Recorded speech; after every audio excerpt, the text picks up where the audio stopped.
ദൈവ തിരുനാമത്തിന് ബോധം ഉണ്ടാകട്ടെ. ഇന്ന്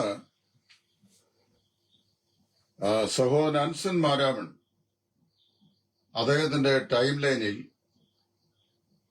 എവറസ്റ്റ് കീഴടക്കിയ ആളുകൾ ഒരു കേരള വനിതയുടെ ഒരു ഇന്റർവ്യൂവിന്റെ അഭിമുഖം, അതിന്റെ ഒരു ഭാഗം അദ്ദേഹത്തിന്റെ ടൈം ലൈനിൽ താൻ ഷെയർ ചെയ്തിട്ടുണ്ട്.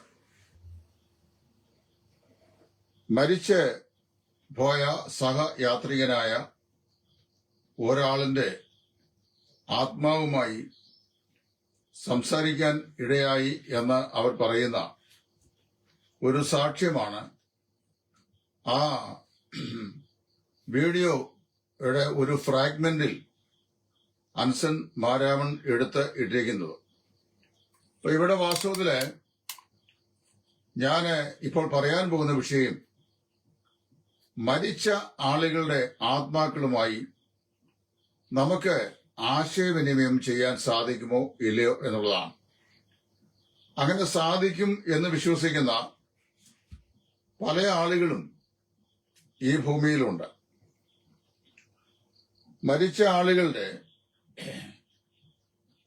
ആത്മാക്കൾ ഭൂമിയിലുള്ള ആളുകളുമായി സംസാരിച്ച് അവർക്ക് അവരുടെ പൂർവ്വകാലങ്ങളെ സംബന്ധിച്ചും വർത്തമാനകാല അനുഭവങ്ങളെ സംബന്ധിച്ചും ആശയവിനിമയം ചെയ്യാൻ സാധിക്കും എന്ന് വിശ്വസിക്കുന്ന അല്ലെങ്കിൽ വിശ്വസിക്കപ്പെടുന്ന ഒരു സംവിധാനം ലോകത്തിൽ പല സ്ഥലങ്ങളിലുമുണ്ട്. ഇംഗ്ലണ്ട് ആസ്ഥാനമായി അനേക നാളുകളായി പ്രവർത്തിച്ചു വരുന്ന ഒരു പ്രസ്ഥാനമുണ്ട്. സ്പിരിറ്റിസം എന്നാണ് അത് അറിയപ്പെടുന്നത്. സ്പിരിറ്റിസം എന്ന് പറയുന്ന ഈ മൂവ്മെന്റ് 1848 അമേരിക്കയിലെ ഹൈറ്റ്സ്വില്ലെ എന്ന് പറയുന്ന സ്ഥലത്ത് 3 സഹോദരിമാർ, ഫോക്സ് സിസ്റ്റേഴ്സ് എന്നാണ് അവരെ അറിയപ്പെടുന്നത്. ഈ ഫോക്സ് സിസ്റ്റേഴ്സ് അവർക്ക് പ്രേതാത്മാക്കളുമായി ആശയവിനിമയം ചെയ്യുവാൻ സാധിച്ചു എന്ന് പറഞ്ഞുകൊണ്ട് അവരെ സ്ഥാപിച്ച ഒരു മൂവ്മെന്റാണ് സ്പിരിറ്റിസം എന്ന് പറയുന്നത്. 3 സ്ത്രീകളായിരുന്നു അതിലുള്ളത്. 1 Kate Fox, 2 Margaret Fox, 3 Leah Fox. Kate Fox, Margaret Fox, Leah Fox, ഈ 3 സഹോദരിമാർ അവർ ഇതിനു മുമ്പ് ക്രിസ്ത്യൻ മെത്തഡിസ്റ്റ് ചർച്ചിന്റെ അംഗങ്ങളായിരുന്നു. അങ്ങനെ ക്രിസ്ത്യൻ മെത്തഡിസ്റ്റ് ചർച്ചിന്റെ അംഗങ്ങളായിരിക്കുമ്പോഴാണ് പ്രേതലോകവുമായി അവർക്ക് ആശയവിനിമയം ചെയ്യാൻ കഴിഞ്ഞു എന്നുള്ളൊരു തത്വചിന്തയുമായി അവർ മുമ്പോട്ട് വരുന്നത്. അവരിൽ നിന്ന് സ്ഥാപിതമായിരിക്കുന്ന ഈ സ്പിരിറ്റിസം പിന്നീട് അത് ലോകത്തിന്റെ പല ഭാഗങ്ങളിലേക്കും പടർന്നു പന്തലിച്ചു. 19ാം നൂറ്റാണ്ടായി കഴിഞ്ഞപ്പോൾ ഫ്രാൻസിൽ സ്പിരിറ്റിസം എന്ന് പറയുന്ന ഈ തത്വചിന്ത, മത തത്വചിന്ത എന്നോട് പറയാം, അതായത് മതവും തത്വവും കൂടെ ഇടകലർന്നുള്ള ഈ ചിന്ത, അലൻ കാർഡക് എന്ന് പറയുന്ന ഒരാള് അതേക്കുറിച്ച് കൂടുതലായി പഠിക്കുകയും അത് ഒരു റിലീജിയസ് ഫിലോസഫിക്കൽ സംവിധാനമായി അദ്ദേഹം സ്ഥാപിക്കുകയും അവിടെ നിന്ന് ഇംഗ്ലണ്ടിലേക്കും യൂറോപ്യൻ രാജ്യങ്ങളിലേക്കുമൊക്കെ സ്പിരിറ്റിസം വളർന്ന് പന്തലിക്കുകയും ചെയ്തു. മരിച്ച മൃതന്മാരുടെ ലോകവുമായി ഭൂമിയിൽ ജീവിച്ചിരിക്കുന്ന ആളുകൾക്ക് ആശയവിനിമയം ചെയ്യാൻ സാധിക്കും എന്നുള്ള അവകാശവാദമാണ് സ്പിരിറ്റിസത്തിന്റെ അവകാശവാദം. ഞാൻ മുന്നമേ സൂചിപ്പിച്ചതുപോലെ സെവൻത് ഡേ അഡ്വന്റിസ്റ്റ് തുടങ്ങി ലോകത്തിൽ അറിയപ്പെടുന്ന വേദ വിപരീത പ്രസ്ഥാനങ്ങളിൽ ഒട്ടുമിക്കതും സ്ത്രീകളാൽ ആരംഭിക്കപ്പെട്ടതാണ്. സ്പിരിറ്റിസം എന്ന് പറയുന്ന മൂവ്മെന്റും ഈ 3 സഹോദരിമാർ Kate Fox, Margaret Fox, Leah Fox എന്നിങ്ങനെ അമേരിക്കയിലെ ന്യൂയോർക്കിലുള്ള ഹൈറ്റ്സ് വില്ലെ എന്ന് പറയുന്ന വില്ലയിൽ ജീവിച്ച് വന്ന ഈ 3 സ്ത്രീകളാലാണ് ഇതും സമാരംഭിക്കപ്പെട്ടിട്ടുള്ളത്. വാസ്തവത്തില് ഒരു മത തത്വ ചിന്ത എന്ന നിലയിൽ വളരെ വേഗത്തിൽ യൂറോപ്യൻ രാജ്യങ്ങളിലും അമേരിക്കൻ ഐക്യനാടുകളിലും സ്പിരിറ്റിസം എന്ന് പറയുന്ന മൂവ്മെന്റിന് പ്രചാരത ലഭിക്കുകയുണ്ടായി. ഇതിന്റെ തത്വം ചുവടുപിടിച്ചുകൊണ്ട് മരിച്ച ആളുകളോട് ആശയവിനിമയം ഇന്നും ചെയ്യാൻ സാധിക്കും എന്ന് വിശ്വസിക്കുന്ന, ചിന്തിക്കുന്ന, പഠിപ്പിക്കുന്ന ധാരാളം ആളുകൾ ലോകത്തിലുണ്ട്. ക്രൈസ്തവരുടെ ഇടയിലും ആ നിലയിൽ വിശ്വസിക്കുകയും ചിന്തിക്കുകയും ചെയ്യുന്ന ആളുകളുണ്ട്. അപ്പൊ ഈ ബന്ധത്തിൽ ഞാൻ ഇവിടെ ഓർപ്പിക്കുവാൻ ആഗ്രഹിക്കുന്ന ഒരു വിഷയം, യഥാർത്ഥത്തിൽ മരിച്ച ആളുകളുമായി ഭൂമിയിൽ ജീവനോടിരിക്കുന്ന ആളുകൾക്ക് ആശയവിനിമയം ചെയ്യാൻ സാധിക്കുമോ ഇല്ലെന്നുള്ളതാണ്.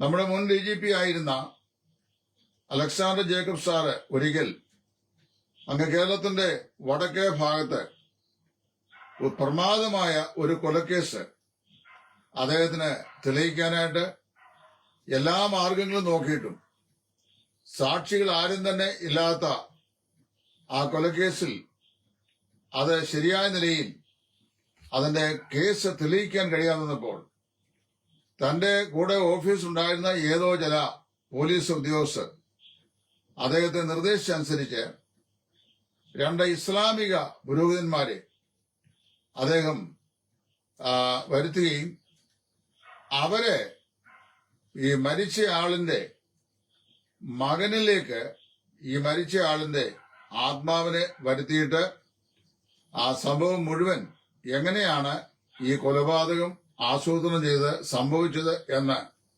തെളിയിക്കുകയും ചെയ്തതായി അദ്ദേഹം പറഞ്ഞ ഒരു വീഡിയോ ചരിത്രമെന്നിലൂടെ എന്നുള്ള ശീർഷകത്തിൽ ഞാൻ ഇവിടെ കേട്ടിട്ടുണ്ട്. അതിന്റെ ഈ വിശ്വാസയോഗ്യത എത്രമാത്രം എന്ന വാസ്തവത്തിൽ എനിക്ക് പറയാൻ സാധിക്കുന്നില്ല. കാരണം ഞാൻ അങ്ങനെയുള്ള സംവിധാനം വിശ്വസിക്കുന്ന ഒരാളല്ല എന്നുള്ളത് തന്നെ കാരണം. അപ്പോൾ ഇവിടെ നമ്മള് വേദപുസ്തകത്തിലും പ്രേത ആത്മാവിനോട് സംസാരിച്ചതായി പറയപ്പെടുന്ന ഒരു വേദഭാഗം ശമൂവേലിന്റെ 1-ാം പുസ്തകം 28-ാമത്തെ അധ്യായത്തിലുണ്ട്. ഇസ്രായേലിന്റെ ആദ്യത്തെ രാജാവായിരുന്ന ശൗൽ രാജാവ് ഫിലിസ്തീനുമായി യുദ്ധത്തിന് പോകുമ്പോൾ ആ യുദ്ധത്തിൽ താൻ ജയിക്കുമോ തോൽക്കുമോ എന്നറിയുവാൻ ഏൻ ഗതി എന്ന് പറയുന്ന സ്ഥലത്തുള്ള ഒരു വെളിച്ചപ്പാട് ലക്ഷണം പറയുന്ന സ്ത്രീയെ സമീപിച്ചതായും വെളിച്ചപ്പാട് ലക്ഷണം പറയുന്ന സ്ത്രീയെ അവളുടെ വെളിച്ചപ്പാട് വിദ്യ കൊണ്ട് ശമൂവേൽ എന്ന് പറയുന്ന പുരോഹിതനെ വരുത്തി ശമൂവേൽ പുരോഹിതനിൽ നിന്ന് ഫിലിസ്തീനുമായുള്ള ഈ യുദ്ധത്തിൽ ശൗലിനും അദ്ദേഹത്തിന്റെ മക്കൾക്കും എന്ത് സംഭവിക്കും എന്ന് മുൻകൂട്ടി അറിഞ്ഞതായും രേഖപ്പെടുത്തിയിരിക്കുന്ന ഒരു വേദഭാഗമുണ്ട്. അപ്പൊ വാസ്തവത്തില് ഈ വേദഭാഗം 1 ശമൂവേലിന്റെ പുസ്തകം 28-ാം അധ്യായമാണ്. 25 വാക്യങ്ങളുടെ അധ്യായം മുഴുവൻ കൂടി ഇപ്പോൾ എനിക്കിവിടെ വായിച്ചു കേൾപ്പിക്കാൻ സാധിക്കുകയില്ല. അതിന്റെ ചില പ്രധാനപ്പെട്ട വാക്യങ്ങൾ ഞാൻ വായിച്ചു കേൾപ്പിക്കാം. 11-ാം വാക്യത്തിൽ ഇങ്ങനെ വായിക്കുന്നു: ആ സ്ത്രീയുടെ അടുക്കൽ ശൗല് ചെന്നു കഴിഞ്ഞപ്പോൾ ഞാൻ ആരെ വരുത്തി തരേണ്ടു എന്ന് സ്ത്രീ ചോദിച്ചു. ശമൂവേലിനെ വരുത്തി തരണമെന്ന് അവൻ പറഞ്ഞു. അപ്പോൾ ഈ ഇസ്രായേൽ രാജാവായ ശൗല് വെളിച്ചപ്പാടുതിയാകുന്ന ഈ സ്ത്രീയോട് പറയാണ്, എനിക്ക് ശമൂവേലിന്റെ ആത്മാവിനെ വരുത്തി തരണം. 12-ാം വാക്യം: സ്ത്രീ ശമൂവേലിനെ കണ്ടപ്പോൾ ഉച്ചത്തിൽ നിലവിളിച്ചു. ശൗലിനോട്, നീ എന്നെ ചതിച്ചതെന്ത്? നീ ശൗലാകുന്നല്ലോ എന്ന് പറഞ്ഞു. ശൗൽ വേഷം മാറിയാണ് ഈ വെളിച്ചപ്പാടത്തിന്റെ അടുക്കൽ ചെന്നത്. അപ്പൊ അവൻ പറഞ്ഞു, നീ എന്നെ ചതിച്ചതെന്ത്? നീ ശൗലാകുന്നല്ലോ എന്ന് പറഞ്ഞു. അവള് പരിഭ്രമിച്ചു പോയതിന്റെ ഒരു കാരണം, ശൗല് രാജാവായപ്പോൾ ദേശത്തെ വെളിച്ചപ്പാടത്തികളെ എല്ലാം കൊല ചെയ്താണ്, ദേശത്ത് നിന്ന് നീക്കിക്കളഞ്ഞാണ്. അപ്പം അങ്ങനെ ഇരിക്കുമ്പോൾ ഈ വെളിച്ചപ്പാടത്തിനിടയിൽ വന്ന് ശമൂവേലിന്റെ ആത്മാവിനെ വരുത്തി തരണമെന്ന് ഇവൻ പറഞ്ഞു കഴിഞ്ഞപ്പോൾ അവളെ കൊല്ലാനുള്ള ഒരു നിഗൂഢ തന്ത്രമായിരുന്നുവോ ശമൂവേലിന്റെ എന്ന് ഒരു പക്ഷെങ്കിൽ അവൾ ചിന്തിച്ച് വ്യാകുലപ്പെട്ടതായിരിക്കാം ഇത്രയും വലിയ പരിഭ്രമയത്തിയായി തീരുവാൻ കാരണം. 12-ാം വാക്കിൽ വായിക്കുന്ന സ്ത്രീ ശമൂവേലിനെ കണ്ടപ്പോൾ ഉച്ചത്തിൽ നിലവിളിച്ചു ശൗലിനോട്, നീ എന്നെ ചതിച്ചത് എന്ത്? നീ ശൗലാകുന്നുവല്ലോ എന്ന് പറഞ്ഞു. രാജാവോട് ഭയപ്പെടേണ്ട, നീ കാണുന്നത് എന്ത് എന്ന് ചോദിച്ചതിന് അവിടെ വായിക്കുന്നു, അവളോട് കാണുന്നത് എന്ത് എന്ന് ചോദിച്ചതിന്, ഒരു ദേവൻ ഭൂമിയിൽ നിന്ന് കയറി വരുന്നത് ഞാൻ കാണുന്നു എന്ന് സ്ത്രീ ശൗലിന് പറഞ്ഞു. അവൻ അവളോട് അവന്റെ രൂപം എന്ത് എന്ന് ചോദിച്ചതിന് അവളൊരു വൃത്തൻ കയറി വരുന്നു, അവനൊരു അങ്കിയും ധരിച്ചിരിക്കുന്നു എന്ന് പറഞ്ഞു. എന്നാല് അത് ശമൂവേൽ എന്നറിഞ്ഞ് ശൗൽ സാഷ്ടാംഗം വീണ് നമസ്കരിച്ചു. ശമൂവേൽ ശൗലിനോട്, നീ എന്നെ വിളിച്ചതിനാൽ എന്റെ സ്വസ്ഥതയ്ക്ക് ഭംഗം വരുത്തിയത് എന്ത് എന്ന് ചോദിച്ചു. അതിന് ശൗൽ, ഞാൻ മഹാകഷ്ടത്തിലായിരിക്കുന്നു, ഫെലിസ്ത്യർ എന്നോട് യുദ്ധം ചെയ്യുന്നു, ദൈവം എന്നെ വിട്ടുമാറിയിരിക്കുന്നു, പ്രവാചകന്മാരെ കൊണ്ടാകട്ടെ സ്വപ്നം കൊണ്ടാകട്ടെ എന്നോട് ഉത്തരമരുളുന്നതുമില്ല. അതുകൊണ്ട് ഞാൻ എന്ത് ചെയ്യണം എന്ന് എനിക്ക് പറഞ്ഞു തരേണ്ടതിന് ഞാൻ നിന്നെ വിളിപ്പിച്ചു എന്ന് ഉത്തരം പറഞ്ഞു. അതിന് ശമൂവേൽ പറഞ്ഞത്, ദൈവം നിന്നെ വിട്ടുമാറി നിനക്ക് ശത്രുവായി തീർന്നിരിക്കെ നീ എന്തിന് എന്നോട് ചോദിക്കുന്നു? യഹോവ എന്നെ കൊണ്ട് പറയിച്ചതുപോലെ അവൻ നിന്നോട് ചെയ്തിരിക്കുന്നു. യഹോവ എന്നോട് പറഞ്ഞതുപോലെ നിന്നോട് ചെയ്തിരിക്കുന്നു. രാജ്യത്വം യഹോവ നിന്റെ കയ്യിൽ നിന്ന് പറിച്ചെടുത്ത് നിന്റെ കൂട്ടുകാരനായ ദാവീദിന് കൊടുത്തിരിക്കുന്നു. നീ യഹോവയുടെ കൽപ്പന കേട്ടില്ലാതെ അമാലേക്കിന്റെ മേൽ അവന്റെ ഉഗ്രകോപം നടത്തിയുമില്ല. അതുകൊണ്ട് യഹോവയ ഈ കാര്യം ഇന്ന് നിന്നോട് ചെയ്തിരിക്കുന്നു. യഹോവ നിന്നെയും ഇസ്രായേലിനെയും ഫെലിസ്ത്യരുടെ കയ്യിൽ ഏൽപ്പിക്കും. നാളെ നീയും നിന്റെ പുത്രന്മാരും എന്നോടുകൂടെ ആകും. ഇസ്രായേൽ പാളയത്തെ യഹോവ ഫെലിസ്ത്യരുടെ കയ്യിൽ ഏൽപ്പിക്കും. പെട്ടെന്ന് ശൗൽ നെടുനീളത്തിൽ നിലത്ത് വീണു. ശമൂവേലിന്റെ വാക്കിൽ നിമിത്തം ഏറ്റവും ഭയപ്പെട്ടു പോയി. അവൻ ഒട്ടും ബലമില്ലാതെയായി. അന്ന് രാവും പകലും മുഴുവൻ അവനൊന്നും ഭക്ഷിച്ചിട്ടില്ലായിരുന്നു. അപ്പോൾ സ്ത്രീ ശൗലിന്റെ അടുക്കൽ വന്ന് അവൾ ഏറ്റവും പരിഭ്രമിച്ചിരിക്കുന്നത് കണ്ടു. അവനോട്, അടിയൻ നിന്റെ വാക്ക് കേട്ട് ജീവനെ ഉപേക്ഷിച്ചുകൊണ്ട് നീ എന്നോട് പറഞ്ഞ വാക്ക് അനുസരിച്ചിരിക്കുന്നുവല്ലോ. ആകയാൽ അടിയന്റെ വാക്ക് നീ കേൾക്കണമേ. ഞാനൊരു കഷ്ണം അപ്പം നിന്റെ മുമ്പിൽ വെക്കട്ടെ, നീ തിന്നണം. അത് ബാക്കി ചരിത്രം പറയുകയാണ്. അപ്പൊ ഈ വേദഭാഗം വായിച്ചു കഴിഞ്ഞാൽ ഈ ഫോക്സ് സ്റ്റേറ്റ്സ് രൂപം കൊടുത്ത സ്പിരിറ്റിസത്തിൽ പറയപ്പെടുന്ന അവരുടെ തത്വചിന്ത ശരിയാണെന്ന് വേദപുസ്തകവും സമർത്ഥിക്കുന്നതായിട്ട് പ്രഥമ ദൃഷ്ടിയ നമുക്ക് തോന്നാം. പക്ഷെ അങ്ങനെ അത് ശരിയാണോ എന്നുള്ളതാണ് ചോദ്യം. വിശുദ്ധ വേദപുസ്തകം ഒരു മനുഷ്യന്റെ മരണത്തിൽ അവൻ എന്ത് സംഭവിക്കുന്നു എന്ന് വളരെ വ്യക്തമായി പറഞ്ഞിട്ടുണ്ട്. ഫിലിപ്പിയ ലേഖനത്തിൽ അപ്പോസ്തലനായ പൗലോസ് പറയുകയാണ്, വിട്ടുപിരിഞ്ഞ് ക്രിസ്തുവിനോടുകൂടെ ആയിരിക്കാൻ ഞാൻ ഏറെ കാക്ഷിക്കുന്നു. അത് അത്യുത്തമം അല്ലോ. ഒരു വ്യക്തി, ഒരു വിശ്വാസി, അവന്റെ ശരീരത്തിൽ നിന്ന് അവന്റെ പ്രാണൻ വേർപെട്ട് കഴിഞ്ഞാൽ അതിനെക്കുറിച്ച് ഇംഗ്ലീഷ് പ്രയോഗിക്കുന്നത് absent from the body and present with the Lord എന്നാണ്. ശരീരത്തിൽ നിന്ന് ആത്മാവ് വേർപെട്ടാൽ അപ്പോൾ തന്നെ ദൈവസന്നിധിയിൽ, കർത്താവിന്റെ സന്നിധിയിൽ എത്തിച്ചേരുകയാണ്. ഇതിനെയാണ് മരണം എന്ന് പറയുന്നത്, വിശ്വാസികളുടെ മരണം എന്ന് പറയുന്നത്. അപ്പൊ വിശ്വാസികൾ മരിച്ചാൽ അവരുടെ ആത്മാക്കൾ തൽക്ഷണം, നൂറ്റാണ്ടുകളുടെ യാത്രയും ഒന്നുമില്ല, പ്രകാശ വർഷങ്ങളുടെ യാത്രയൊന്നുമില്ല, സോ ക്വിക്കലി അല്ലെങ്കിൽ instantly the departed souls will arrive at the heavenly abode. അത് സ്വർഗത്തിൽ കർത്താവിന്റെ സ്ഥലം ചെല്ലും. അതുകൊണ്ട് തന്നെ ദുഷ്ടന്മാരായ ആളുകളുടെ ആത്മാക്കൾ, ദുഷ്ടന്മാർ ഞാൻ പറഞ്ഞത് പാപപരിഹാരം വന്നിട്ടില്ലാത്ത പാപികളായ മനുഷ്യരുടെ ആത്മാക്കൾ മരിച്ചു കഴിഞ്ഞാൽ യാതനാ സ്ഥലത്തേക്കും അത് നീക്കപ്പെടുന്നു. ലൂക്കോസിന്റെ സുവിശേഷം 16-ാം അധ്യായത്തിൽ ലൂക്കോസ് സുവിശേഷകൻ രേഖപ്പെടുത്തിയിട്ടുള്ള ധനവാന്റെയും ലാസറിന്റെയും കഥയിൽ നിന്നുള്ള സാരം ഉൾക്കൊണ്ടാൽ ഇവിടുന്ന് ഈ അവർ തമ്മിൽ പോലും, അതായത് ഈ ദുഷ്ടന്മാരായ ആളുകളുടെ ആത്മാക്കൾ അധിവസിക്കുന്ന യാതനാ സ്ഥലത്തു നിന്ന് അബ്രഹാമിന്റെ മടി എന്ന് വിശേഷിപ്പിക്കുന്ന പർദീസയിലേക്കോ, പർദീസയിൽ നിന്ന് യാതനാ സ്ഥലത്തേക്കോ രണ്ട് വ്യക്തികൾക്കും പരസ്പരം വന്ന് എന്തെങ്കിലും സഹായങ്ങൾ ചെയ്യാനായിട്ട് സാധിക്കുകയില്ല എന്ന് നമുക്ക് മനസ്സിലാക്കാൻ സാധിക്കുന്നു. അങ്ങനെ വരുമ്പോൾ ഒരു അവിശ്വാസി മരിച്ചു കഴിഞ്ഞാൽ അവന്റെ ആത്മാവ് തൽക്ഷണം നിത്യ യാതനയിലേക്ക്, യാതനാസ്ഥലത്തേക്ക് മാറ്റപ്പെടുകയും വിശ്വാസിയുടെ ആത്മാവ് കർത്താവിന്റെ സന്നിധിയിലേക്ക് എടുക്കപ്പെടുകയും ചെയ്യുന്നു.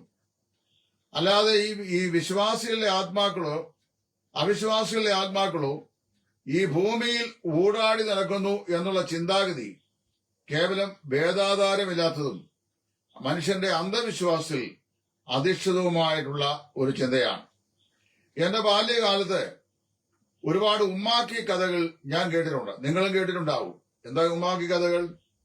സംഭവിച്ചിട്ടില്ലാത്തതും സംഭവിക്കാൻ സാധ്യതയില്ലാത്തതുമായിട്ടുള്ള ചില കഥകൾ നാട്ടിൻപുറങ്ങൾ, അന്നത്തെ കാലത്ത് വെളിച്ചവും വെട്ടവും ഒന്നുമില്ലാത്ത കാലത്ത് മനുഷ്യന് മണ്ണെണ്ണ വിളക്കും മരോട്ടിക്കായിട്ട് തോടിനകത്ത് എണ്ണയൊഴിച്ച് തിരികൊളുത്തി വെളിച്ചം കാണുകയും ആഴി കൂട്ടി അതിന്റെ വെളിച്ചത്തിന്റെ മുമ്പാകെ ജീവിക്കുകയും ചെയ്ത ആ പൗരാണിക കാലത്ത് ധാരാളം ഉമ്മാക്കി കഥകൾ നാട്ടിൻപുറത്തുള്ള ആളുകളുടെ ഇടയിൽ പറഞ്ഞിട്ടുണ്ടായിരുന്നു.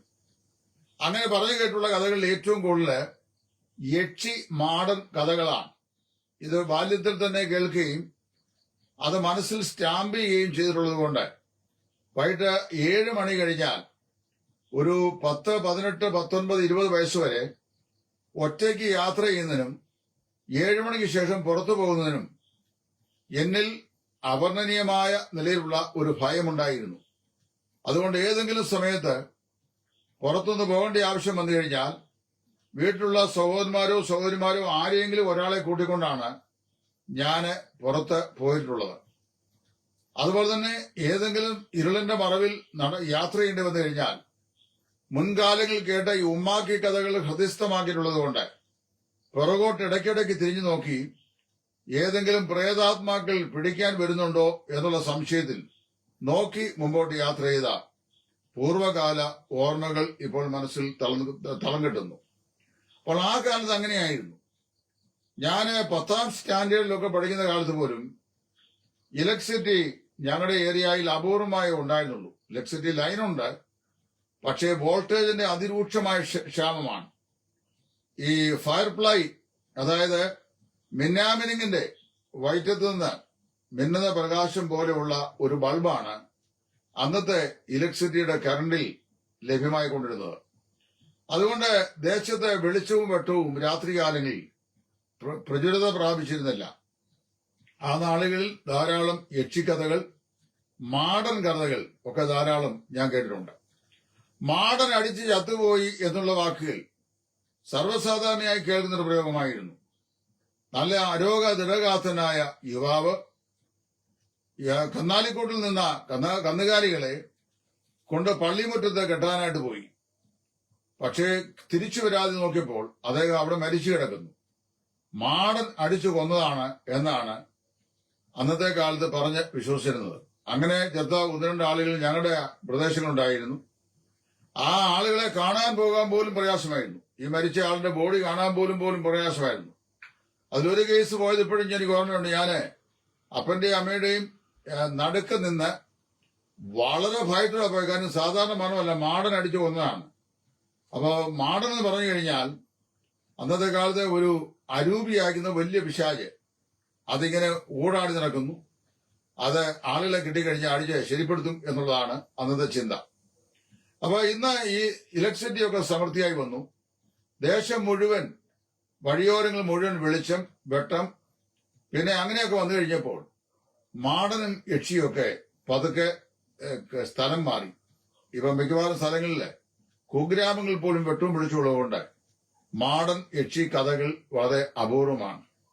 ഇനി ഞാൻ വിഷയത്തിലേക്ക് മടങ്ങി വരാം.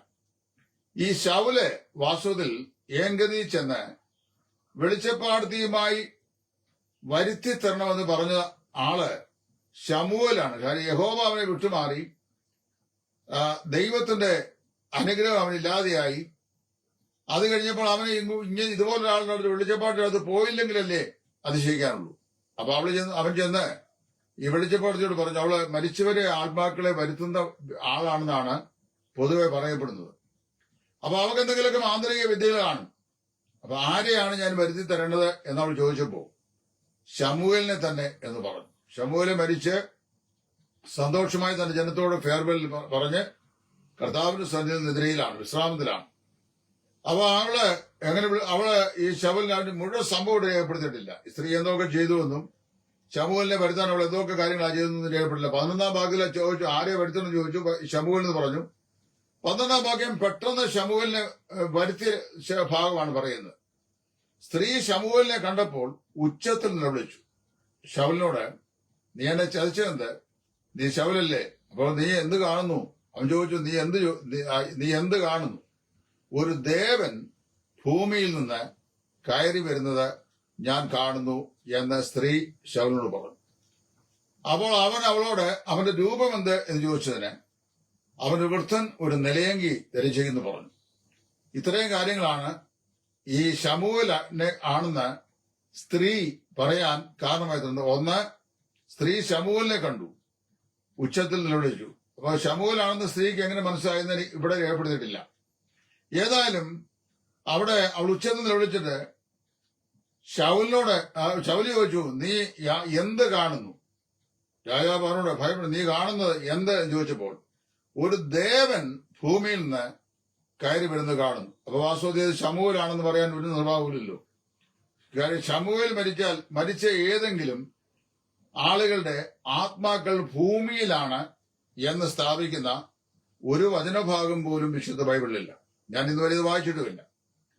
1990-കളിൽ നമ്മുടെ ഈ കേരളത്തിലൊക്കെ കൺവെൻഷൻ പുൾപിറ്റിൽ എവിടുന്നോ കിട്ടിയ ഒരു എല്ലിൻ കഷ്ണം കൊണ്ട് ധാരാളം സുവിശേഷകന്മാര് നരകത്തിന്റെ ഭീകരതയെ സംബന്ധിച്ച് പ്രസംഗിക്കുന്നത് ഞാൻ കേട്ടിട്ടുണ്ടായിരുന്നു. 1990-കളിലാണ്, ഒരു 35 വർഷം മുമ്പാണ്. അപ്പോ അതിന്റെ ആവിർഭാവം ഇങ്ങനെയായിരുന്നു. റഷ്യ ആണ് ലോകത്തിൽ ഏറ്റവും കൂടുതൽ ഭൂമിയുടെ ആഴങ്ങളിലേക്ക് കുഴിച്ച് ചെല്ലാനായിട്ട് ഈ കുഴിക്കാൻ ആരംഭിച്ച രാജ്യം. ഒരുപാട് മറ്റുള്ള എല്ലാ രാജ്യങ്ങളിലും ഭൂമിയുടെ ആഴങ്ങളിലേക്ക് പല കാര്യങ്ങൾക്ക് കുഴിച്ചിട്ടുണ്ട്. എണ്ണ പരിവേഷണം വേണ്ടി കുഴിച്ചിട്ടുണ്ട്. പിന്നെ ഭൂമിയുടെ അങ്ങേ കരയിലേക്ക് ചെല്ലാൻ, ഭൂമിയിൽ കൂടെ തന്നെ കുഴിച്ചു ചെല്ലാൻ കഴിയുമോ എന്നൊക്കെ അറിയാൻ വേണ്ടി റഷ്യ ഒരു വലിയ പരിശ്രമം ചെയ്തതായിട്ടാണ് പറയുന്നത്. എനിക്ക് അതിനെക്കുറിച്ചുള്ള ഹിസ്റ്റോറിക്കൽ ഫാക്ട് എനിക്കറിയാൻ ഞാൻ ഇന്ന് വരെ അത് ഗൂഗിൾ പോലും തപ്പി വായിച്ചു നോക്കിയിട്ടില്ല. കാരണം എനിക്ക് വേദപുസ്തകം വായിക്കുന്നതും പഠിക്കുന്നതും ഒക്കെയാണ് ഇഷ്ടം. അതുകൊണ്ട് ഞാൻ ഇങ്ങനെയുള്ള കഥകൾ വളരെ കുറച്ചേ വായിക്കാറുള്ളൂ. എന്നാൽ ആ കാലഘട്ടങ്ങളിൽ സ്റ്റേജുകളെ പ്രകമ്പനം കൊള്ളിച്ചുകൊണ്ട് നമ്മുടെ പല പ്രസംഗരും പ്രസംഗിച്ച് ഞാൻ കേട്ടിട്ടുണ്ട്.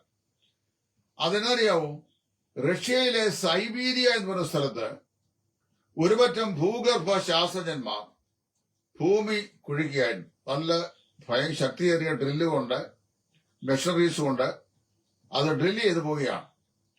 ഏകദേശം 6,000 അടി, 6,000 അടിയോ അതിനപ്പുറം അങ്ങോട്ട് ചെന്നു കഴിഞ്ഞപ്പോൾ സ്വർഗത്തിൽ അവർക്ക് മുമ്പോട്ട് ഈ ഭൂമി കുഴിക്കാൻ കഴിയാത്ത ഒരു സാഹചര്യമുണ്ടായി. അത് വാസ്തവത്തിൽ അതിനെക്കുറിച്ചൊക്കെ ആധികാരികമായി പറയേണ്ടത് ഭൂമിയെയും അതിന്റെ അന്തർഭാഗത്തിന്റെ സവിശേഷതകളെയും ഭൂമി താഴോട്ട് കുഴിച്ചു പോകുമ്പോഴും അടിയിൽ നിന്ന് ഉണ്ടാകുന്ന ജിയോളജിക്കൽ പ്രഷറിനെയും ഒക്കെ പഠിക്കുന്ന ജിയോളജിസ്റ്റുകൾക്ക് ഒക്കെ ഈ കാര്യം നന്നായിട്ട് പറയാൻ കഴിയും. എനിക്ക് അതേക്കുറിച്ച് അത്രയും പറയാനുള്ള അറിവില്ല എന്ന് പറയുന്നത്, അറിയാത്ത കാര്യം അറിയില്ലെന്ന് പറയുന്നതാണ് ഏറ്റവും വലിയ അറിവിന്റെ ലക്ഷണം എന്നാണ് ഞാൻ വിശ്വസിക്കുന്നത്. അങ്ങനെ അവർ കുഴിച്ച് താഴോട്ട് ചെല്ലുമ്പോൾ പെട്ടെന്ന് ഈ ശാസ്ത്രജ്ഞന്മാർക്ക് ഒരു ശബ്ദം കേട്ടു, നിലവിളിയുടെ ശബ്ദം. ആ നിലവിളി കേട്ടപ്പോൾ രക്ഷിക്കണേ എന്ന് പറഞ്ഞ് നിലവിളിക്കുന്ന ശബ്ദമാണ്. അപ്പൊ ഇന്നത്തെ പോലെ അന്ന് ഈ ബ്ലൂടൂത്തോ അതുപോലെ മറ്റ് സംവിധാനങ്ങളോ ഒന്നുമില്ല. ആകെ ഉണ്ടായിരുന്ന പഴയ കാലത്തെ എഴുതുന്ന ടേപ്പ് റെക്കോർഡറാണ്. അപ്പൊ ഈ കുഴിയിലേക്ക് ഒരു ടേപ്പ് റെക്കോർഡർ അത് ഇറക്കി കൊടുത്തു. ആ കരയുന്ന ശബ്ദം അതിൽ അബ്സോർബ് ചെയ്തെന്നാണ് പറയുന്നത്. ഞാനത് ഒരിക്കലും വിശ്വസിക്കുന്നില്ല. കാരണം ഭൂമി കുഴിച്ച ഒരു പ്രത്യേക പ്രതലങ്ങളിൽ താഴോട്ട് ചെല്ലുമ്പോൾ അതിഭയങ്കരമായ ചൂടാണ്. ആ ചൂടിനെ ഒന്നും വിസ്റ്റാൻഡ് ചെയ്യാൻ കഴിയുന്ന സംവിധാനം ഈ ടേപ്പ് റെക്കോർഡറിനൊന്നുമില്ല. അത് തന്നെയല്ല, ഈ ടേപ്പ് റെക്കോർഡറിന്റെ റിമോട്ട് ഓപ്പറേഷൻ ഒന്നും അന്നത്തെ കാലത്തില്ല. അത് ഈ നമ്മുടെ സംഗീതത്തിന്റെ അല്ലെങ്കിൽ സംഗീതോപകരണങ്ങളുടെ ഒരു ഒരു ആദ്യകാല വേർഷനാണ്. ഇപ്പൊ അതൊക്കെ പോയി വെറും ചിപ്സിനകത്തായി. കടുകിന്റെ 100 വലിപ്പമുള്ള ഒരു ചിപ്പിനകത്ത് 10,000-കണക്കിന് പാട്ടുകളും മറ്റും സംവിധാനം ചെയ്യുന്ന കമ്പ്യൂട്ടർ വൽകൃത ലോകത്താണ് ഇപ്പൊ നമ്മൾ ജീവിക്കുന്നത്. അപ്പൊ അങ്ങനെ ഈ ഞങ്ങളെ രക്ഷിക്കണേ എന്ന് പറഞ്ഞു സൈബീരിയയിൽ ഈ അഗാധമായ കുഴിയിൽ നിന്ന് നിലവിളിയുടെ ശബ്ദം കേട്ടപ്പോൾ Russian geologist stop further drilling എന്നാണ് ഈ ഉപദേശിമാരെ പ്രസംഗിക്കാൻ കേട്ടത്. പിന്നീട് ആ ബ്ലാണ്ടർ ഒന്നും അതിനുശേഷം ഞാൻ കേട്ടില്ല. പല പുൾപ്പറ്റ ആ കാലങ്ങളിൽ കേട്ടു. അപ്പൊ എനിക്ക് ഇത് കേൾക്കുമ്പോൾ ഒരു സംശയം ഉണ്ടായിരുന്നു. നരകം ഇരിക്കുന്നത് സൈബീരിയയിലാണോ, ഭൂമിയിലാണോ നരകം? ഭൂമിക്കകത്താണോ? ആണെങ്കിൽ ഇത് സൈബീരിയയിലാണോ? ഇതെന്നെ വളരെ ചിന്തിപ്പിച്ച ഒരു ചോദ്യമാണ്. ഞാൻ 1-2 പ്രഭാഷകരോട് ചോദിക്കുകയും ചെയ്തു ആ കാലഘട്ടത്തിൽ.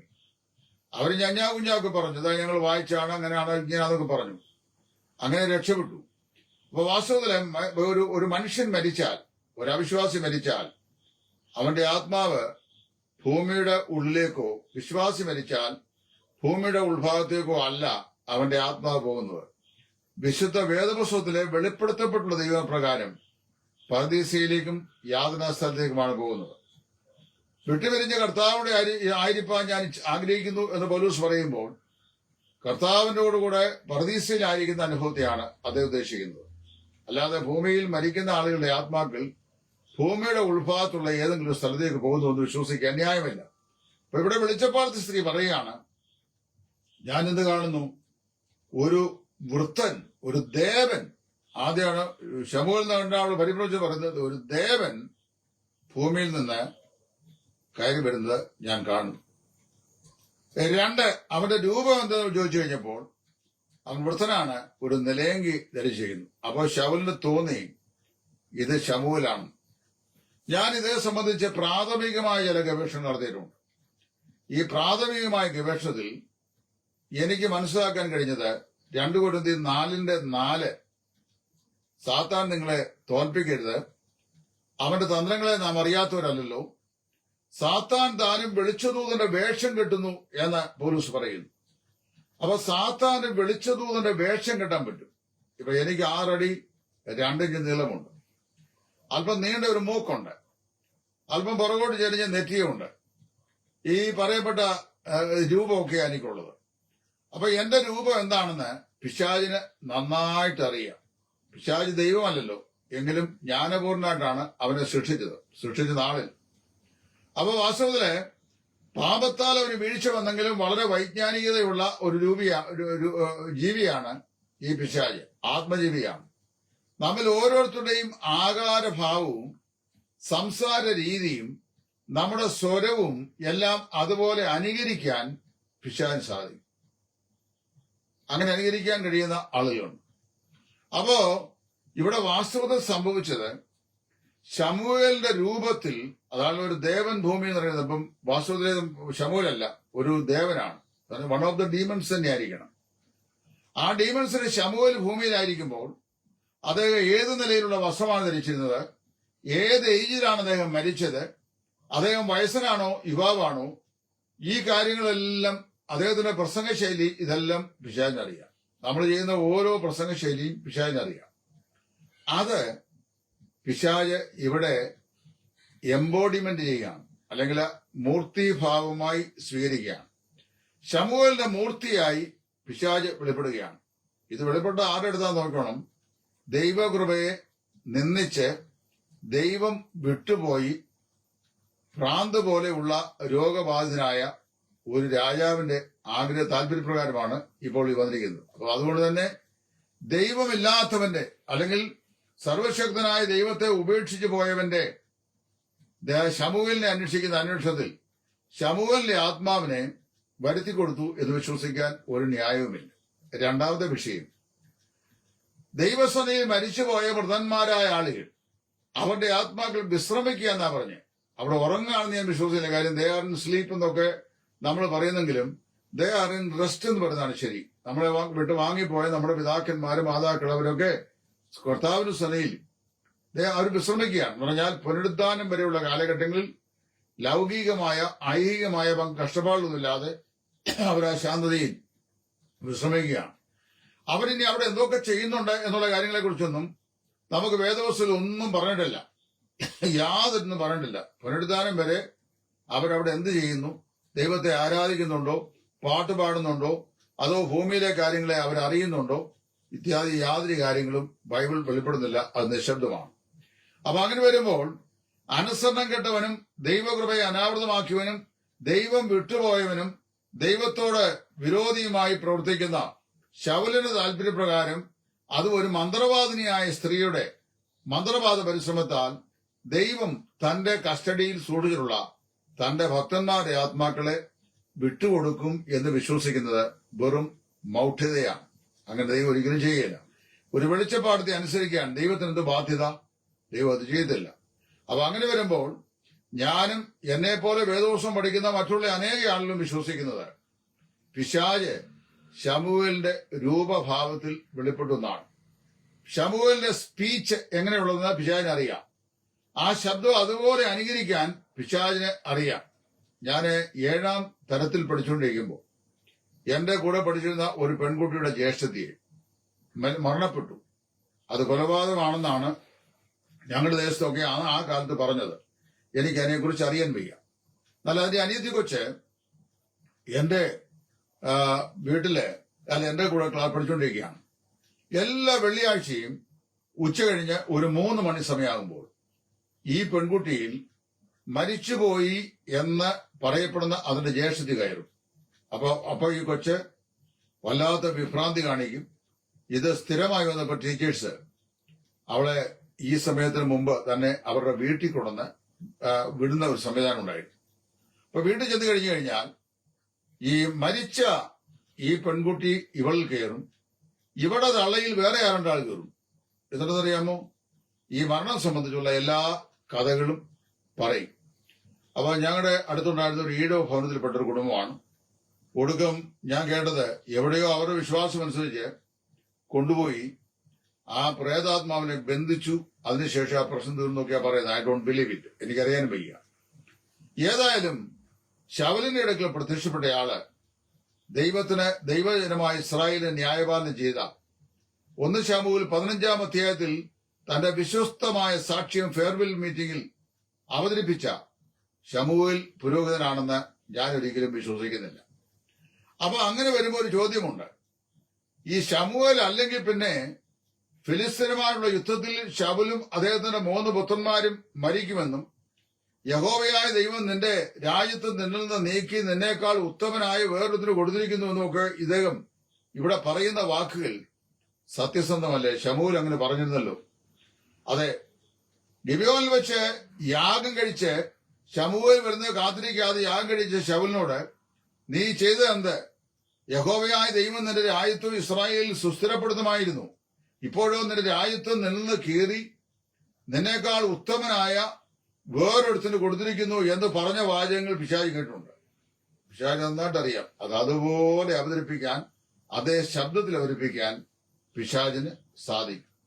അങ്ങനെ വരുമ്പോൾ ഞാൻ ഈ വീഡിയോ ദീർഘിപ്പിക്കാതെ വളരെ വേഗത്തിൽ പറഞ്ഞ് അവസാനിപ്പിക്കാം. മരിച്ചുപോയ മൃതന്മാരുടെ ആത്മാക്കൾ ഒന്നുകിൽ യാതനാ സ്ഥലത്ത് അല്ലെങ്കിൽ കർത്താവിന്റെ സന്നിധിയിൽ പരദീസയിൽ അവർ വിശ്രാമത്തിലാണ്. ദുഷ്ടന്മാരുടെ ആത്മാക്കൾക്ക് നമ്മുടെ സിദ്ധന്മാരുടെ ആത്മാക്കളുടെ പുനരുദ്ധാനവും കഴിഞ്ഞ് 1000 വർഷങ്ങൾക്ക് ശേഷമേ ഒരു പുനരുദ്ധാനം ഉണ്ടാവുകയുള്ളൂ. അന്ന് മാത്രമേ അവർക്ക് പിന്നീട് ഭൂമിയിൽ മനുഷ്യരായി പ്രത്യക്ഷപ്പെടാൻ സാധിക്കുള്ളൂ. അതുവരെയും അവർ നിതാന്തമായി ഈ യാതനാ സ്ഥലത്ത് കിടക്കുകയാണ്. അവിടെ നിന്ന് ലോകത്തിൽ എങ്ങോട്ടും പോകാനോ ആർക്കെങ്കിലും അങ്ങോട്ട് ചെല്ലാനോ സാധിക്കുകയില്ല എന്നാണ് വേദപുസ്തകം പറയുന്നത്. എന്നാൽ പിശാചിന് നമ്മൾ ഓരോരുത്തരുടെയും രൂപഭാവത്തിൽ പ്രത്യക്ഷപ്പെടാനും നമ്മുടെ അതേ സൗണ്ടിൽ സംസാരിക്കാനും അതുപോലെ തന്നെ നമ്മൾ കഴിഞ്ഞ കാലങ്ങളിൽ സംസാരിച്ചിട്ടുള്ള ഏത് കാര്യങ്ങളും അതുപോലെ തന്നെ എടുത്തു പറയാനും ഒക്കെ സാധിക്കും. കഴിഞ്ഞ കാലത്തെ മുഴുവൻ പിശാചിനറിയാം. പിന്നെ വർത്തമാനകാലത്തെ പല കാര്യങ്ങളും അവനറിയാം. ഇമ്മീഡിയറ്റ് ഭാവി വളരെ പെട്ടെന്ന് സംഭവിക്കാനുള്ള ചില കാര്യങ്ങളും പിശാചിന് അറിയാം. അതുകൊണ്ടാവും പറഞ്ഞത് ഫിലിസ്തീനുമായുള്ള യുദ്ധത്തിൽ തോറ്റുപോകും, നീ നിന്റെ 3 മക്കളും അവിടെ വെച്ച് മരിച്ചുപോകും എന്ന് പറഞ്ഞു. ഇത് കേട്ടപ്പോഴാണ് ശൗല് പരിഭ്രമ ചിത്തനായി തീർന്നത്. അപ്പൊ വാസ്തവത്തില് ഇവിടെ ഞാൻ പറഞ്ഞു വന്ന വിഷയം ഈ സ്പിരിറ്റിസം അവകാശപ്പെടുന്ന പോലെ, അതായത് പ്രേതാത്മാക്കളുമായി സംസാരിക്കാൻ കഴിയും എന്ന് നമ്മുടെ ഈ ഫോക്സ് സഹോദരിമാര്, Kate Fox, Margaret Fox, Leah Fox, ഇവർ അഭിപ്രായപ്പെട്ടതുപോലെ, ഫ്രാൻസിൽ അതിന്റെ പ്രോക്താവായിരുന്ന അലൻ കാർഡക് അഭിപ്രായപ്പെട്ടതുപോലെ, ഇന്നും ഇംഗ്ലണ്ടിൽ സ്ഥാപിതമായി പല ആളുകളും പഠിക്കുകയും വിശ്വസിക്കുകയും ചെയ്യുന്നത് പോലെ മരിച്ചുപോയ ആളുകളുമായി നമുക്ക് ആർക്കും സംസാരിക്കാൻ സാധിക്കത്തില്ല. സംസാരിക്കാൻ സാധിക്കുമായിരുന്നെങ്കിൽ ഞാനൊരു സത്യം നിങ്ങളോട് പറയാം. എന്റെ അപ്പന്റെ അപ്പനെ, ഗ്രാൻഡ് ഫാദറിന് നല്ല പുരുഷത്വമുള്ള, നല്ല സ്വഭാവശുദ്ധിയുള്ള, ദൈവഭക്തിയുള്ള ഒരു മനുഷ്യനായിരുന്നു പറഞ്ഞ് ഞാൻ കേട്ടിട്ടുണ്ട്. മാർത്തോമാക്കാരായിരുന്നു. എന്നാൽ എന്റെ അപ്പച്ചൻ മരിച്ച് 4 കൊല്ലം കഴിഞ്ഞാണ് ഞാൻ ജനിക്കുന്നത്. എന്ന് പറഞ്ഞാൽ ഞാൻ എന്റെ അപ്പച്ചനെ കണ്ടിട്ടില്ല. അപ്പൊ അനേക പ്രാവശ്യം ഈ കഴിഞ്ഞ കാല ജീവിതങ്ങളിൽ എന്റെ വല്യപ്പച്ചനെ എനിക്ക് രാത്രിയിൽ സ്വപ്ന ദർശനത്തിലെങ്കിലും ഒന്ന് കണ്ടാൽ കൊള്ളായിരുന്നു എന്ന് ഞാൻ ആഗ്രഹിച്ചിട്ടുണ്ട്. ഇന്നുവരെയും ഞാൻ കണ്ടിട്ടില്ല. ഒരു പക്ഷെങ്കിൽ ദൈവദാസനായിരുന്ന എനിക്ക് മരിച്ച ആളുകളുമായി സംസാരിക്കാൻ കഴിയുന്നത് യാഥാർത്ഥ്യമാകുന്നൊരു ഉപദേശമാണെന്ന് ആരെങ്കിലും പറഞ്ഞു കഴിഞ്ഞാൽ എന്റെ ഗ്രാൻഡ് ഫാദറിനെ ഒന്ന് കാണാനും അദ്ദേഹത്തോട് സംസാരിക്കാനും ഒക്കെ എനിക്ക് വളരെ ആഗ്രഹം ഉണ്ടായിരുന്നു. ഇന്നുവരെ സാധിച്ചിട്ടില്ല. സ്വപ്നത്തിൽ പോലും ഞാൻ ആളിനെ കണ്ടിട്ടില്ല. അതിന്റെ അർത്ഥം പറഞ്ഞെന്ന് ചോദിച്ചു കഴിഞ്ഞാൽ മരിച്ച് വാങ്ങിപ്പോയ ആരോടും നമുക്ക് ഒരു വിധത്തിലും സംസാരിക്കാനോ ആശയവിനിമയം ചെയ്യാനോ സാധിക്കുകയില്ല. യാക്കോബയ ഓർത്തഡോക്സുകാർ വിശ്വസിക്കുന്നത് മരിച്ചു കഴിഞ്ഞാൽ 40 ദിവസം ഈ മരിച്ചവരുടെ ആത്മാക്കൾ ആ മരിച്ച വീടിനോട് ചുറ്റിപ്പറ്റി അവിടെ കാണുന്നതാണ്. അതിനാണ് അവർ വെള്ളയൊക്കെ വിരിച്ച് ഭക്ഷ്യ പദാർത്ഥങ്ങളൊക്കെ ഇവിടെ ഒരുക്കി വെക്കും 40 ദിവസം മരിച്ചവരുടെ വീടില്. അപ്പൊ അവര് കാരണം വെച്ചാൽ അവര് വന്നിട്ട് ഇതൊക്കെ കഴിക്കും എന്നാണ് അവർ വിശ്വസിക്കുന്നത്. അപ്പം അതിന് ഒരു കാരണമുണ്ട്. കർത്താവായ യേശു മരിച്ച ശേഷം 40 നാൾ ഈ ഭൂമിയിൽ ഉണ്ടായിരുന്നല്ലോ. എവിടെ നിന്നാണ് ഈ ഉപദേശം കിട്ടി എനിക്കറിയാൻ വയ്യ. മരിച്ച ഒരു മനുഷ്യന്റെ ആത്മാവ് ഈ ഭൂമിയില്ല. അങ്ങനെയാണെങ്കിൽ നമുക്ക് ഈ റോഡിൽ കൂടെ നെടുകയും കുറുകെ നടക്കാൻ പറ്റുകയില്ലായിരുന്നു. കാര്യം മരിച്ചവരുടെ ആത്മാക്കൾ ഇങ്ങനെ കിടക്കുകയല്ലേ, ഹൈ ട്രാഫിക് ആയിരിക്കും, ഹെവി ട്രാഫിക് ആയിരിക്കും. അങ്ങനെ ഒരു സംഭവമില്ല. വാസ്തവത്തില് ഒരു മനുഷ്യൻ മരിച്ചു കഴിഞ്ഞാൽ അവൻ വിശ്വാസിയാണെങ്കിൽ ദൂതന്മാർ അവനെ, ലാസർ മരിച്ചു, ദൂതന്മാർ അവനെ അബ്രഹാമിന്റെ മടിയിലേക്ക് കൊണ്ടുപോയി എന്ന് വായിക്കുന്നു. അവിടെ തന്നെ ധനവാൻ മരിച്ചു, അവന് യാതനാസ്ഥലത്തേക്ക് മാറ്റപ്പെട്ടു. ഒരു വിശ്വാസി മരിച്ചാൽ കർത്താവിന്റെ സ്ഥലത്തേക്ക് ഉടൻ തന്നെ മാറ്റപ്പെടുന്നു. വിട്ടുപിരിഞ്ഞാൽ നിമിഷം തന്നെ അവിടെയാണ്. ഇതിനിടയ്ക്ക് വേറെ ഒരു ഇന്റർമീഡിയറ്റ് പ്ലേസ് ഇല്ല. ഈ ശിഷ്യന്മാരുടെ ആത്മാക്കൾ മരിച്ചു കഴിഞ്ഞാൽ അവരും യാതനാ സ്ഥലത്തേക്ക് തൽക്ഷണം മാറ്റപ്പെടുകയാണ്. ഈ 2 സ്ഥലങ്ങളും ദൈവത്തിന്റെ നിയമപ്രകാരം അവർ ആ ആത്മാക്കൾ ഇനി പുറത്തു വരാൻ ദൈവം അനുവദിക്കുന്ന സമയം വരെ അവര് ദൈവ നിയന്ത്രണത്തിലാണ്. യാതനാസ്ഥലത്ത് ദുഷ്ടന്മാരുടെ ആത്മാക്കളും പർദീസയിൽ വിശുദ്ധന്മാരുടെ ആത്മാക്കളും ദൈവ നിയമപ്രകാരം അവിടെ കഴിയുകയാണ്. അവർക്ക് ഭൂമിയിൽ വരാനോ ജീവനുള്ളവരുമായി സംസാരിക്കാനോ അവരുടെ ശരീരത്തിൽ ആവഹിക്കപ്പെടാനോ അവരോട് സംസാരിക്കാനോ അവർ മുഖാന്തരമായി സംസാരിക്കാനോ ഒന്നും ഒരിക്കലും സാധിക്കില്ല. ഇതെല്ലാം മനുഷ്യന്റെ അന്ധവിശ്വാസങ്ങളാണ്. അന്ധവിശ്വാസങ്ങൾ ഉരുത്തിരിയുന്ന ആശയങ്ങളാണ്. നമുക്ക് അന്ധവിശ്വാസം കൊണ്ടല്ല, ശരിയായ വിശ്വാസം കൊണ്ടാണ് നമ്മുടെ ജീവിതയാത്ര മുൻപോട്ട് നയിക്കേണ്ടത്. ഇവിടെ ശൗലും അവന്റെ മക്കൾ 3 പേരും ഗിൽബോവ പർവ്വതങ്ങളിൽ 31-ാം അധ്യായത്തിലേക്ക് വരുമ്പോൾ മരിച്ചുപോയി. എന്നാൽ അത് ഈ പറഞ്ഞപ്പെട്ട ആത്മാവ് പറഞ്ഞ പോലെ സംഭവിച്ചത്. അതുകൊണ്ട് തന്നെ ചില ആളുകൾ പറയാറുണ്ട്, അങ്ങനെ അവൻ പറഞ്ഞതുപോലെ തന്നെ സംഭവിച്ചല്ലോ, അതുകൊണ്ട് ശമൂവേലിന്റെ ആത്മാവല്ലേ? അല്ല, ഞാൻ പറഞ്ഞല്ലോ, ഇമ്മീഡിയറ്റ് ഫ്യൂച്ചർ പിശാചിനറിയാം. എന്ന് പറഞ്ഞാൽ പിശാചിനടുത്ത 3 മാസം കഴിയുമ്പോൾ നമുക്കിത് സംഭവിക്കുന്ന അറിയാൻ വയ്യ. ഒരുപക്ഷെങ്കിൽ നാളെ സംഭവിക്കാനുള്ളത് കുറെ കാര്യങ്ങൾ അവനറിയാം. അവൻ വളരെ ഉന്നതമായ റാങ്കിൽപ്പെട്ട ഒരു വ്യക്തിയാണ്. അവിടെ ദൈവത്തിന്റെ മറയ്ക്കുന്ന ചെരൂബായിരുന്നല്ലോ ലൂസിഫർ. അപ്പൊ അതുകൊണ്ട് ഒരു ഹൈ റാങ്ക് ഉള്ള ദൈവദൂതനാണ് അവൻ. അങ്ങനെയുള്ള കാര്യങ്ങളൊക്കെ അറിയാം. ഭൂതകാലത്തെ മുഴുവൻ സംഭവങ്ങളും അറിയാം. വർത്തമാനകാലത്ത് അരങ്ങേറുന്ന കാര്യങ്ങളെല്ലാം അറിയാം. അത് അതുപോലെ അനുകരിപ്പാൻ പിശാചിന് സാധിക്കും. അതിനെ വേഷം കെട്ടൽ എന്നാണ് പറയുന്നത്. അതുകൊണ്ട് ഞാൻ ഈ വാക്കോട് നിർത്തുന്നു. എവറസ്റ്റ് കീഴടക്കിയ വനിത പറയുന്ന ആശയം ഒരുപക്ഷെങ്കിൽ വല്ല ഹാലൂസിനേഷനും ആകാം. അതിനെ വേദോസ പ്രകാരം മരിച്ചവരുടെ ആത്മാക്കളുള്ള സംഭാഷണം എന്ന് നമുക്ക് സ്ഥിരീകരിക്കാൻ സാധിക്കത്തില്ല. ദൈവവചനം അതിനെ അനുവദിക്കുന്നില്ല. സ്പിരിറ്റിസം എന്ന് പറയുന്നത് ഡെവിളിസമാണ്. അത് വിശുദ്ധ വേദപുസ്തകം പ്രകാരം ശരിയായ ഒരു മൂവ്മെന്റ് അല്ല. അതുകൊണ്ട് നമ്മെ വിട്ട് പോയിട്ടുള്ള നമ്മുടെ പ്രിയപ്പെട്ടവർ, അവരിൽ പല ആളുകളെയും നമുക്ക് കാണണമെന്ന്. ഇപ്പൊ എന്റെ പിതാവ് 2014 ജൂലൈ മാസം 31 കർത്താവിലേക്ക് പോയി. ഞാൻ ഈ ജൂലൈ 31 ആയപ്പോൾ എന്റെ വൈഫിന് ചോദിച്ചു, ഇന്നത്തെ ദിവസം ഓർമ്മയുണ്ടോ? അപ്പച്ചൻ ഇന്നാണ് കടന്നു പോയത്. അച്ഛൻ മരിച്ച ശേഷം ഇന്ന് വരെ ഞാൻ സ്വപ്നത്തിൽ പോലും അച്ഛനെ ഒന്ന് കണ്ടിട്ടില്ല. അറിയാമോ? അതൊന്നും നമ്മളോട് ദൈവം പറഞ്ഞില്ല, എന്തോ വസ്തുവായിരുന്നു. എന്നാൽ അവരെല്ലാവരും ഒന്നിച്ച് സമ്മേളിക്കുന്ന ഒരു ദിവസമുണ്ട്. അത് പുനരുത്ഥാനത്തിന്റെ പുത്തൻ പുലരിയാണ്. അതുവരെ നമ്മളെ വിട്ടുപോയ ഒരു മനുഷ്യാത്മാവിനോടും ആശയവിനിമയം ചെയ്യാനോ അവർക്ക് ഭൂമിയിൽ വരാനോ നമ്മളോട് പാർക്കാനോ നമുക്ക് വേണ്ടി അവിടെ മാധ്യസ്ഥം ചെയ്യാനോ ഒന്നും സാധിക്കുകയില്ല. അവർ അവരുടെ വിശ്രാമത്തിലാണ്. ഇതാണ് ദൈവവചനം ഈ വിഷയത്തെക്കുറിച്ച് പഠിപ്പിക്കുന്ന ഉപദേശ സത്യം എന്ന് സൂചിപ്പിക്കാൻ വേണ്ടി മാത്രം ഞാനൊരു വീഡിയോയിൽ വന്നു എന്നുള്ളതേ ഉള്ളൂ. നിങ്ങൾക്ക് ന്യായമായ സംശയമുണ്ടെങ്കിൽ എന്നോട് വീണ്ടും ചോദിക്കാം. ദൈവം നിങ്ങളെ സഹായിക്കട്ടെ. എന്റെ നമ്പർ 9995715708. ടൈറ്റസ് ഫ്രം ഇടയാറുമുള്ള. Thank U.